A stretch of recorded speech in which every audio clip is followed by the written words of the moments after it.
गर्मियों की दुल्हन। आम, नारियल पानी, ठंडा पानी, एसी। अरे ये सब तो बाद में याद आता है। सबसे पहले याद आते हैं हमारी अलमारी में रखे हुए वो हल्के फुल्के कपड़े, जिन्हें पहनने के बाद गर्मी का एहसास थोड़ा सा कम, पसीना कम और आरामदायक सा महसूस होता है ना? आपको भी याद आ गए ना आपके वो हल्के फुल्के से कपड़े। लेकिन हमारी पिंकी को ये सब कहाँ सूझने वाला था। वो तो ले रही थी जैकेट और ठंडी में पहनने वाले कपड़े। अरे माँ, मैं हनीमून के लिए मनाली जा रही हूँ। आपको पता है ना वहाँ कितनी ठंड होती है। हाँ हाँ, मुझे पता है, वहाँ बहुत ठंड होती है बेटा। तूने सारे कपड़े अच्छे से बैग में डाल लिए हैं ना? हाँ माँ, मैंने सब कुछ रख लिया है। हम लोग 10 दिन रहने वाले हैं वहाँ। कितना मजा आएगा ना। सही है। दिल्ली की गर्मी से तो शिमला में तुम दोनों को मजा ही आएगा। अच्छा, तूने बाकी कपड़े भी रख लिए ना? हाँ मम्मी, मैंने शिमला जाने वाली बैग अलग से बनाई है और घर में पहनने वाले कपड़े अलग से वाले हैं। नई दुल्हन है ना, अच्छे अच्छे सूट डालना, समझी? क्योंकि शादी के बाद सबकी नजर नई दुल्हन पर ही रहती है। हाँ माँ, मैंने सारे अच्छे अच्छे सूट ही डाले। आप देखना, जब मैं पहनूंगी ना तो सब लोग देखते ही रह जाएंगे। हाँ, और सारे गहने भी अच्छे से पहनना। हाँ बेटा। हाँ माँ, मुझे पता है। तुम ना ज्यादा चिंता मत करो, मैं ऐसे तैयार होंगी कि सबसे अच्छी मैं ही दिखूंगी। चल, अब तो बाकी की पैकिंग कर ले। मैं आती हूँ शादी के बाकी काम देखकर। ठीक है माँ। अनुज को फोन कर लेती हूँ, पूछती हूँ सारी पैकिंग हो गई कि नहीं। हेलो, मैं अभी तुम्हें याद कर रहा था। क्यों? अरे माँ ने तुम्हारे लिए कुछ कपड़े और साड़ियाँ ली है, तो बस यही सोच रहा था कि तुम उन कपड़ों में कैसी लगोगी। अरे वाह, तुम देखना, शादी के बाद मैं ऐसी तैयार होंगी कि तुम देखते ही रह जाओगे। रोज अलग अलग कपड़े, रोज अलग ढंग से तैयार होंगी मैं तुम्हारे लिए। वो कहते हैं ना, शादी का लड्डू खाने में तो बहुत मीठा होता है, लेकिन जब उसे खा लेते हैं तो उसे पचाने में बहुत तकलीफ होती है। हमारी पिंकी के साथ भी कुछ ऐसा ही हो रहा था। अरे वाह वाह, चलो आ गए तुम दोनों घूम के। मजा आ गया होगा शिमला में तुम दोनों को। मजा तो बहुत आया माँ, वहाँ इतनी ठंडी ठंडी बर्फ थी कि पूछो ही मत। यहाँ आकर तो ऐसा लग रहा है जैसे ओले गिर रहे हो। हाँ, यहाँ तो सच में बहुत ही गर्मी है। अरे अब क्या कर सकते हैं, घर तो वापस आना ही था एक ना एक दिन। चलो तुम दोनों अभी जाकर फ्रेश हो जाओ, फिर बहू तुम रसोई में कुछ मीठा बनाकर सबके लिए खाना बना देना, ठीक है? जी ठीक है मम्मी जी। आ जाओ, हम ऊपर कमरे में चलते हैं। हाँ चलिए। दिल्ली की गर्मी तो देखो, मुझसे तो सहन ही नहीं हो रही।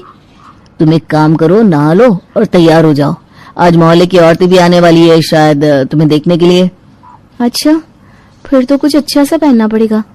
क्या हुआ, तुमने कुछ कहा क्या? नहीं, मैं नहाकर तैयार होकर आती हूँ। तुम्हारे लिए कपड़े निकाल दूँ? मेरे लिए तुम ट्रैक और टी शर्ट ही निकाल दो। इतनी गर्मी में मुझसे इतने भारी कपड़े नहीं पहने जाएंगे। इनका अच्छा है, ट्रैक और टी शर्ट पहन के बैठ गए। हे भगवान, मुझे तो भारी सा सूट पहनकर रसोई भी बनानी है और घूंघट डालकर बैठना भी है। आज तो बचा लेना राम जी। दिल्ली की गर्मी में जहाँ धूप में पापड़ रखो तो सिक जाते हैं, वहीं पिंकी ने आज भारी सा सूट पहना हुआ था, जिस पर उसने सारे भारी गहने भी पहन रखे थे। अरे वाह बहू, आज तो तू बड़ी ही सुंदर लग रही है। अच्छा किया ये सब पहन लिया। आज मोहल्ले की औरतें भी आने वाली है तुम्हें देखने के लिए। अब एक काम करो, सबके लिए पहले ना हलवा बना दो, फिर खाना बना देना। जी माँ जी। और रिया तुम्हारी मदद कर देगी। हाँ भाभी, चलिए मैं आपकी मदद कर देती हूँ। रिया, तू नहीं कपड़े बदलेगी क्या? नहीं माँ, इतनी गर्मी है, हम तो यही नाइट सूट ही पहन कर रखेंगे बस। मुझे भी नाइट सूट दे दो भाई। ये सूट पहनने के बाद तो मुझे ऐसा लग रहा है जैसे मैंने आग को लपेटा हुआ हो बदन पर। सही कह रही है तू। हम भी यही सोच रहे हैं कि कोई कॉटन का सूट ही पहन लेते हैं। हे भगवान, ये क्या जुल्म है। मेरे सामने ही सब लोग हल्के फुल्के कपड़े पहन रहे हैं और मैं हूँ कि अपनी माँ को दावत दिए बैठी हूँ। क्या हुआ भाभी, कब से आप कुछ सोच रही हैं? अरे नहीं, कुछ नहीं, बस यही। चलो हम हलवा और खाना बना देते हैं सबके लिए। हाँ भाभी, आइए हम आपकी मदद कर देते हैं। रिया और पिंकी ने मिलकर सारा खाना और हलवा सबके लिए बना लिया, लेकिन उसके बाद पिंकी की हालत गर्मी के कारण जलते हुए कोयले जैसी हो गई थी। बैठ जा बहू, बैठ जा थोड़ी देर। जी माँ जी, बड़ा शौक था मुझे गर्मी में शिमला जाने का। क्या सोचकर मैंने गर्मियों में शादी की। अब ये भी नहीं कह सकती कि मैं नाइट सूट पहन के बैठूं क्या? नई दुल्हन हूं, कैसा लगेगा अगर मैं पुराने से हल्के फुल्के कपड़े पहन लूंगी तो। ये ले बेटा ठंडा आई, इससे ना तुझे अच्छा लगेगा, पी ले पी ले। जी माँ जी। तू ठीक तो है ना बहू? हाँ हाँ ठीक हूँ, मुझे क्या होगा? माँ मोहल्ले की औरतें आई है बाहर, चलिए ना। अब हाँ हाँ हम आते हैं। पिंकी तू एक काम कर, सबके लिए चाय लेकर बाहर आ जाना। जी माँ जी ठीक है। इतनी गर्मी में चाय कौन पीता है? ठंडा मंगवा लेते, अब फिर से मुझे रसोई में जाना होगा। पिंकी किसी से कुछ कह नहीं पा रही थी, लेकिन इतने सारे भारी कपड़े पहनने के बाद उसे बहुत गर्मी लग रही थी। लेकिन अब मुंह दिखाए में तो उसे घूंघट डालकर रहना ही था, जो उसके लिए और भी भारी हो रहा था। अरे वाह कावेरी, तेरी बहू तो काफी सज धज के बैठी है। पिंकी बहू, तुम्हारा सूट भी ना काफी अच्छा है। आप पहन के देखिए ना आंटी जी, फिर आपको पता चलेगा कैसा लगता है इस भारी सूट को पहनने के बाद। मानना पड़ेगा कावेरी, बड़ी सुंदर बहू लाई हो तुम, बिल्कुल चांसी है।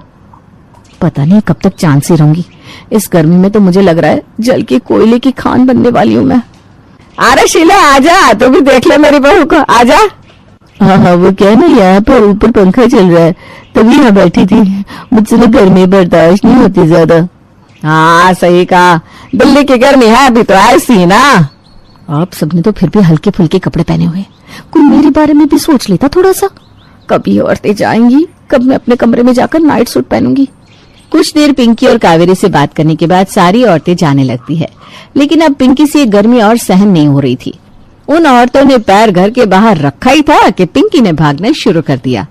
अरे क्या हुआ पिंकी बहू, तो ऐसे हड़बड़ी में कहाँ जा रही है? कुछ नहीं, कुछ अर्जेंट याद आ गया मुझे। ये भाभी को क्या हुआ अचानक? कौन? अरे क्या हुआ, क्या ढूंढ रही हो? सब ठीक तो है ना? जल्दी से मेरा नाइट सूट दे दो, जल्दी करो। अरे हाँ, 1 मिनट सांस तो ले लो पहले। मैंने कहा ना जल्दी करो। अरे हाँ ये लो, मिल गया। कमरे में आने के बाद पिंकी ने सबसे पहले उस सूट को उतार कर फेंक दिया और हल्के फुल्के से कपड़े पहन लिए। अब ठीक हो? हाँ अब लग रहा है कि सारी आग बुझ गई है मेरे बदन से। अरे तो तुम्हें इतने भारी भारी कपड़े पहनने की क्या जरूरत थी? कैसी बात कर रहे हो तुम? मैं नई दुल्हन हूँ, अगर मैं ऐसे हल्के फुल्के कपड़े पहनूंगी तो तुम्हारी माँ क्या सोचेगी? इसे कोई अकल ही नहीं है कि नई दुल्हन कैसे रहती है? अरे ऐसे कपड़ों में तो ना तुम बैठ पा रही हो ना खा पा रही हो, हंसना तो दूर, इन कपड़ों में तुम्हें और भी ज्यादा गुस्सा आ रहा है, वो अलग। हाँ बात सही है, पर हर नई दुल्हन को ऐसे ही रहना होता है, कम से कम शादी के कुछ महीने तक तो। तुम्हें यकीन है कि कुछ महीने इस तरह तुम जिंदा रह पाओगी? अनुज मजाक मत करो ना। अरे मैं सच्ची कह रहा हूँ। अरे अनुज दरवाजा तो खोलना जरा। अरे माँ जी आ गई, रुको रुको, दरवाजा मत खोलना, मैं कुछ अच्छा सा पहन लूं फिर खोलना। अरे पर कहाँ ना रुको, अरे इतनी देर क्या लग रही है अनुज? हाँ माँ बस आया। अरे तुम दोनों सो गए थे क्या? मैंने डिस्टर्ब तो नहीं कर दिया? अरे नहीं नहीं माँ जी आइए ना, कुछ काम था क्या आपको?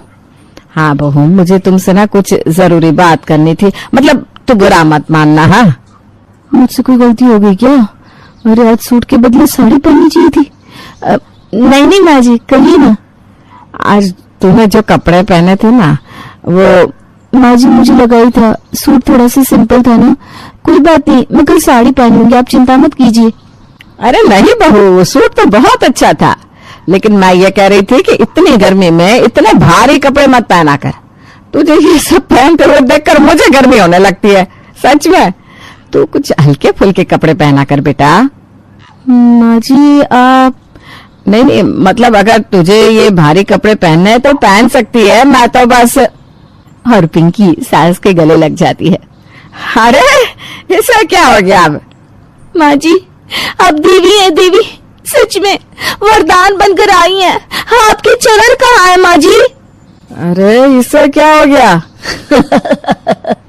कुछ नहीं माँ, गर्मी सर पे चढ़ गई है पिंकी के।